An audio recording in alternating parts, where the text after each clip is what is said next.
Hello YouTube, it's Lion here with Hobbies of Man once again, and today we are doing another chapter review for Kaiju number 8. Today we're going to do a chapter review for chapter 36.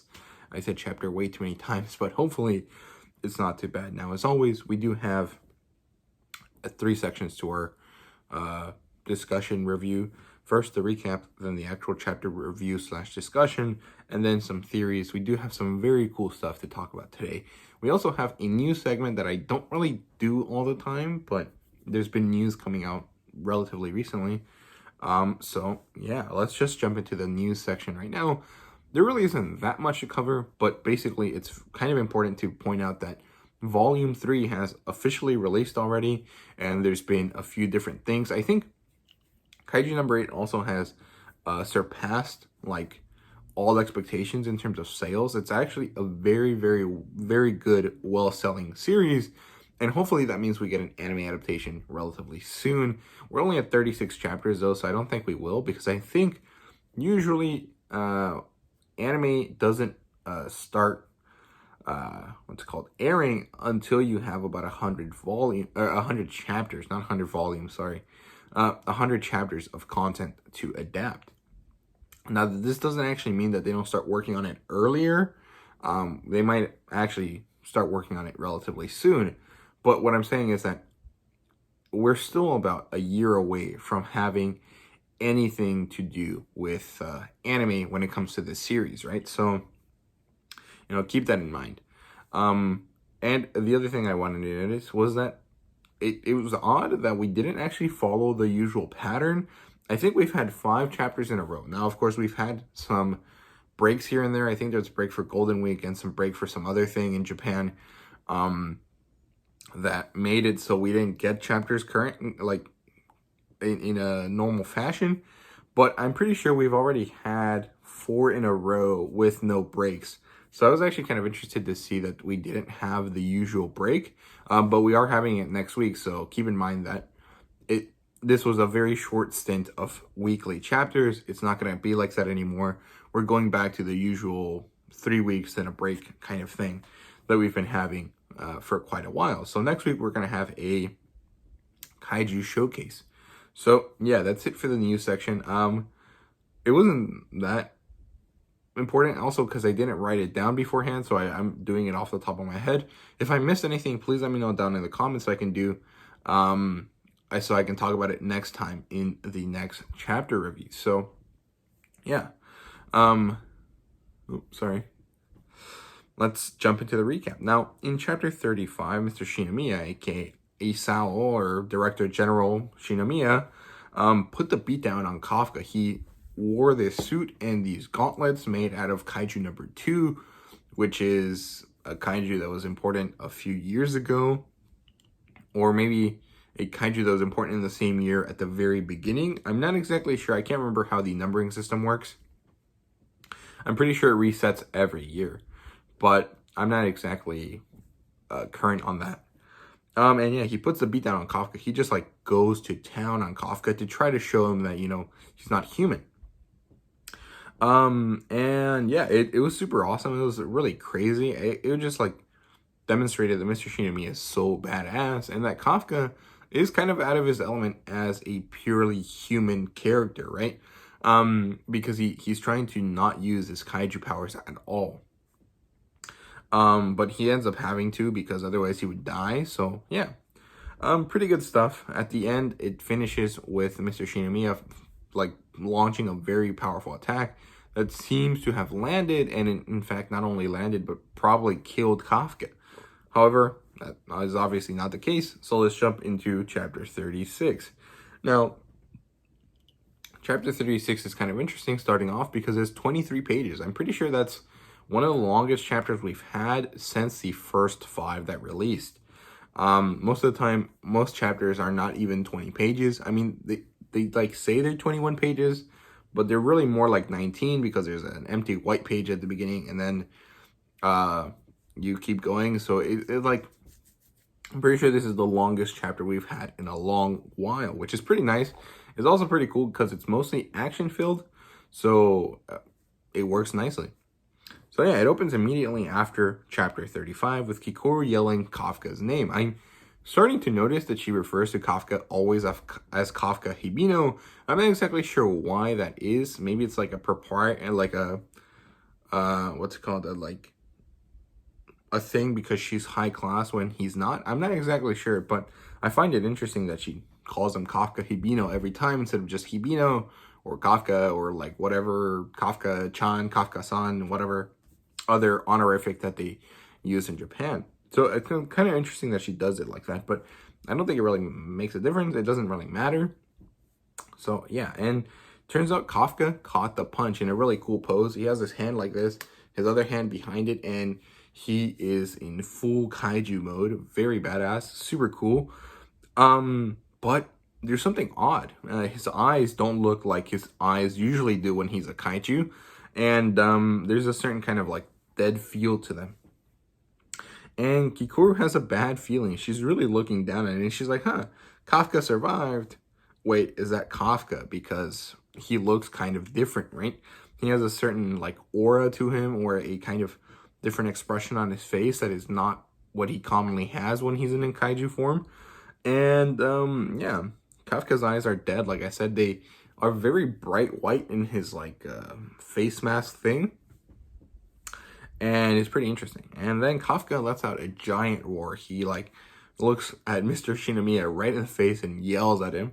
And this roar is actually quite impactful. It's like it starts breaking the enclosure where they are, which is kind of interesting because apparently this enclosure is supposed to be able to hold kaiju of any level. It has like lots of reinforcements, but Kafka manages to break it just with his voice. So what does that say about Kafka? I think he's OP, man. And yeah, Kikoru was right. There is something wrong with him. And apparently it's that Kafka can't control his body. He won't be able to prove his humanity. He's kind of like, we see him in like a mental representation of his own head. Kind of talking like in his interior, which is pretty interesting. And yeah, the mental representation is kind of cool. It's like different from what I just said because this mental representation kind of is like his body coming out of a wall of kaiju flesh, and he's not sure what to do. He kind of can't move. It kind of reminds me of Gaara when he turned into Shikaku in the first in the tuning exams, kind of like that. Like he just kind of sprouting out of the body of the creature, but he doesn't actually exert control. He's just kind of like limp hanging there. And then there's that kaiju buck that found Kafka in the first chapter. So we gotta come back to that. That didn't go away. That wasn't like a missed opportunity or anything. It seems to be relevant now again. And it doesn't say anything except 2 words. It says kaiju kill. Now, what the hell does this mean? I have some theories about this, but I'll talk about it later. And yeah, Kafka is concerned. He's running around. He does this big boosted punch, like the thing where he opens like the mouth on his elbow and then shoots energy out to punch harder. He does that again, and Mr. Shinomiya manages to dodge it, but he's kind of concerned. He's like, damn, this guy is fast now, like so much faster than he was before. What the heck's going on? And then Kafka does this crazy move where he like spins like a top, like his body stays stationary. His legs are in the same position as they were when he first hit Mr. Shinomiya, but then his torso twists like 360 degrees, right? And then he does another boosted punch to try to hit Mr. Shinomiya, and I think that time he does land it, but Mr. Shinomiya is like super out of whack, right? Because he's like, damn, this guy really mutilated himself just to punch me. This is some crazy tactic that I didn't think a human would employ. And I guess that's what he's trying to kind of say. Like Mr. Shinomiya is like, maybe that's what he's trying to imply, that thinking like a human isn't going to work. And that's kind of interesting because that's really not what Kafka is doing. And we get to see that, but Mr. Shinomiya doesn't. And it's also maybe what Kafka is doing subconsciously. So it's kind of interesting, right? And yeah, Kafka keeps attacking him. He tries to pummel him. And Kikoru gets worried. She says, daddy, right? And she's kind of like has this expression of like dread on her face. And yeah, Isao uses this Force Blast. I think the full title is like Squad Formation Attack something Force Blast. It basically does like a Hadoken, I think. I think that's what it's called. It like punches, but not that like far, and he like projects like force out of his fist, which is pretty cool. That's pretty badass. I'm not gonna lie, that's super awesome. And yeah, then Kafka gets hit by it, and it looks like he's gonna die because he has like giant hole in his chest. But apparently it was a feint. He used his body as a decoy and released his core, like the ball that Kaiju have at their center, backwards, and then reformed his body around that core after Mr. Shinomiya was distracted by the Kaiju body that he discarded, which is very, very interesting. And it kind of knocks down one of my theories, but also possibly also means that it's like still viable. And it's because that Kafka has a Kaiju core right now as a Kaiju, but is that the same case in like when he's a human? I don't know if Mr. Shinomiya is lying, but I don't know if he's still saying the truth, right? It's very situational because we need to see Kafka's actual core when he's in human form to discount the fact that he switches bodies completely, right? And yeah, basically, he reforms, and then Kafka's getting hurt a lot. Like his actual inner body is like decimated. This man is bleeding from his mouth. His eyes are closed. He has like hits all over him, and he's like basically dying. He's being decimated by the Kaiju taking over his body and using it the way a Kaiju would normally use their body. And yeah, then Kafka throws a killer punch, or rather the Kaiju that controls his body right now throws a killer punch, and Mr. Shinomiya matches it punch to punch, and they like meet. And then there's like the big like explosion of force that happens in a lot of anime that breaks the holding cell even further. Like I'm pretty sure they're like about to destroy it completely. And then we kind of get a bit of an ebb in the action as we get the other characters that are watching kind of explain stuff that's going on. Basically, there's this guy with an eye patch that says that, yes, this is the result of two Kaiju class Kaiju duking it out, right? And just battling it out. And it's very badass. It's super cool. Kikuro's kind of worried. And then we kind of get this interesting comment. Kikuru is amazed that her dad is managing to fight toe-to-toe with Kafka. But this other guy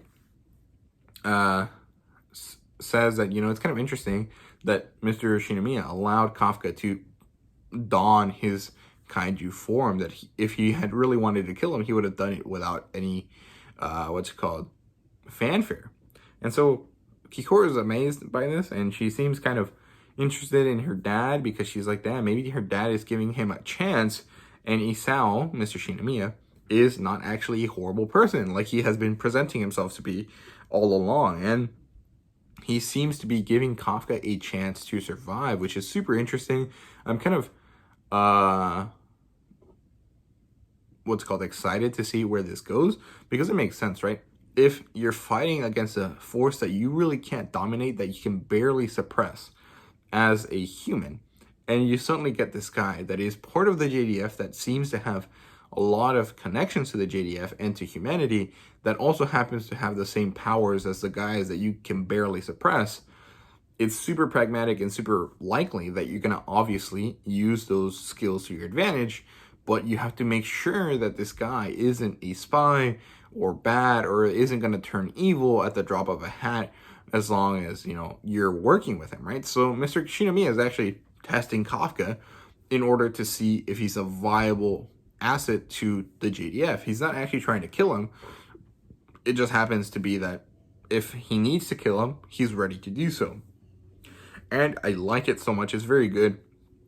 Mr. Shinomiya is showing himself to be a kind of good character.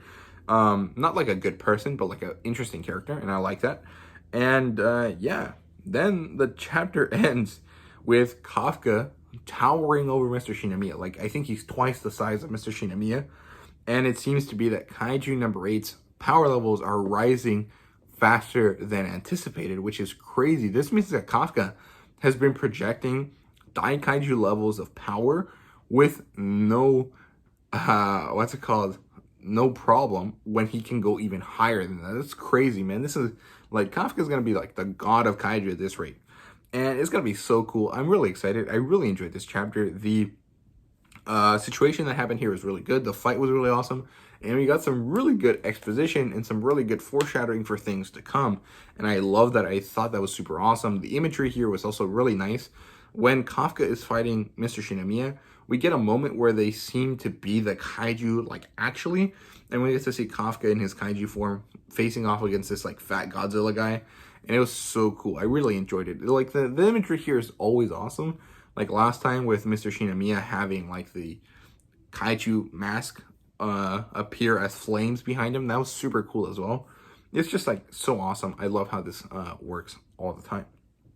Now, I have two different theories that we're going to talk about, so let's jump into the theory section. So one thing is that this seems to possibly be one of those inner demon type of tropes. You know, the Naruto, the Black Clover, the Jujutsu Kaisen, all of these types of like inner demon, you got to connect with a demon and kind of find a way to work together kind of things, which I wouldn't be mad about because I think it's a good theory. I mean, it's in Bleach as well. It's a good trope. It's an enjoyable kind of thing. And it actually is really meaningful if you think about it, because it's the whole kind of thing that like who you are inside and who you project yourself to be are not necessarily the same. And it's all a balancing act between your dark desires and your dark outlook on life and your positive desires and your positive outlook on life. And you have to find a balance and strike a balance between them. And manga just manages to do it through a very lengthy and rather kind of convoluted metaphor with the kid with a demon trapped inside of him kind of thing, right? And I actually like it.